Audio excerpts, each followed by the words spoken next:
It's a cold, rainy night in the walled city of Cordoba, medieval Spain. Watchmen guard the city, unaware that an entire army of Christian soldiers are about to launch a surprise attack. In a single night, they conquer the entire city, bringing the Muslim rule to an end. All over the land, Muslim cities were being conquered and taken over by the Christians. But amidst all of this, one city remained unconquered: Granada. Thanks to its strategic position and the enormous Alhambra Palace, the city was protected, and it remained untouched for another 200 years. To this day, the Alhambra Palace still stands as one of the most beautiful pieces of architecture ever made. But as you walk through the luxurious courtyards and hallways, you start to notice something even more special: the water. Winding its way through the palace is a mind-blowing network of medieval pipes and channels that carry water to vibrant gardens, thermal baths, and elegant fountains. The engineering required to pull this off was astonishing, and it gave the palace things like underfloor heating and fountains that could tell the time. This incredible system also kept the palace cool and brought life to the surrounding nature for hundreds of years. We modeled the entire thing to show you how it all worked and the lost mechanisms that once allowed the water to defy gravity and travel uphill. When the ruler of Granada commissioned the palace, the engineers had one major problem. The hill was around 200 meters above Granada's main river, and getting water up to the palace would be a huge challenge. And so they followed the river 6 kilometers upstream to a point that was considerably higher than the palace. From here, they dammed the river and started redirecting it down a new channel known as the Royal Canal. With meticulous planning, it navigated its way through the difficult terrain, maintaining a very shallow slope until it arrived just outside the palace. It was a huge amount of work, but this was only the beginning. The designers of the palace had big ideas: elegant fountains shooting out jets of water, bathing rooms with showers and underfloor heating, and clocks that were powered by water.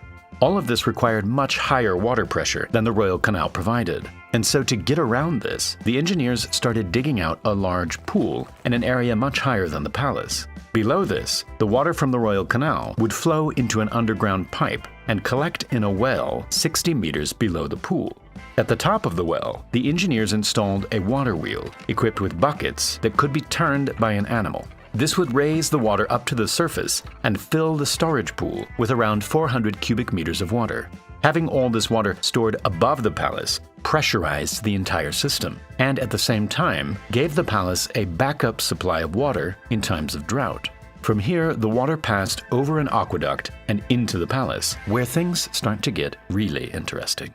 The water would split off into a complex network of carefully designed channels, carrying just the right amount of water to the pools and fountains all around the palace, the most impressive of which was located at the heart of the palace. Built in the 14th century, it featured 12 lions that each shot out a jet of water to show what time of day it was. In a controlled sequence, the lions would activate hour by hour until all of them were spouting out water by midday. The system would then reset itself and the process would start again. But how was this possible with medieval technology? Inside the fountain was an early version of the Opera web browser. Just kidding. In order for the Alhambra central fountain to tell the time, the engineers came up with a very clever but simple design. The large bowl in the center of the fountain had 12 holes placed at very specific heights, each leading to a lion via a series of internal pipes. A central pipe would fill the bowl at a slow and constant rate, causing the water level to rise and activate the lions one by one. The holes were so precisely calculated and the water supply was so constant that it would take exactly 1 hour to reach the next hole. After 12 hours, the bowl would be full of water, and a clever siphon inside the bowl would reset the system naturally. As the water inside the bowl started to rise, so did the water in the siphon. Once it reached the top of the siphon, it would curve and start falling down the drainage pipe. At this point, a seal was created and no air could get in to replace the falling water. This activated the siphon, and the surface tension of the falling water would pull the rest of the water with it. In a matter of seconds, the bowl would drain completely and the process would start again. The water from the lions would exit via 4 shallow channels in the ground and continue on throughout the palace, eventually reaching another engineering marvel: the thermal baths. This is where the kings and diplomats would come to relax and make deals. It featured a cold plunge pool, a hot room with heated flooring, and a steam room. The water would enter a control room underground and pass through a copper boiler that was heated by burning wood. From here, the water would flow through pipes to various fountains and showers around the baths. To provide underfloor heating in the hot room, the steam from the boiler was directed through channels underneath the marble floor. From there, the steam would travel up through pillars in the steam room and exit through small vents, filling the room with water vapor. The roof had a series of star-shaped windows that could be opened and closed to control the level of steam. As the water continued on through the Alhambra's network of fountains, channels, and pools, it had another benefit: cooling. Granada is an extremely hot part of Spain, but as the warm air blew over the pools and fountains, the water would evaporate, cooling the air surrounding the palace and making it a very comfortable place to be. The water continued all the way through the palace until it reached the western portion of the palace where the soldiers lived. It was built slightly higher than the rest of the palace, and so the water had to make a final 6-meter climb to reach it. We saw how water wheels were used to raise the water, but for this section, they came up with something much more impressive.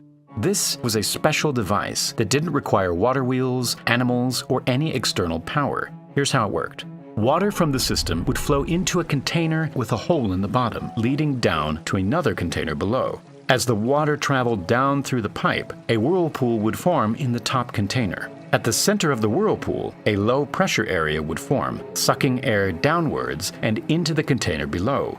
Here, the air and water would mix, and this gassy water would be forced into a thin pipe. The potential energy in both pipes was the same, meaning under normal circumstances, the water pushing down in this pipe would push the water upwards equally in this pipe. But since the water in the thinner pipe was full of air bubbles, it was lighter and could travel higher up the pipe. By passing a constant flow of water through the whirlpool, this device was able to raise water 6 meters higher than when it entered, providing water to the rest of the palace. Today, many of the clever water systems around the palace still work, and it's all thanks to the incredible engineers who made them hundreds of years ago.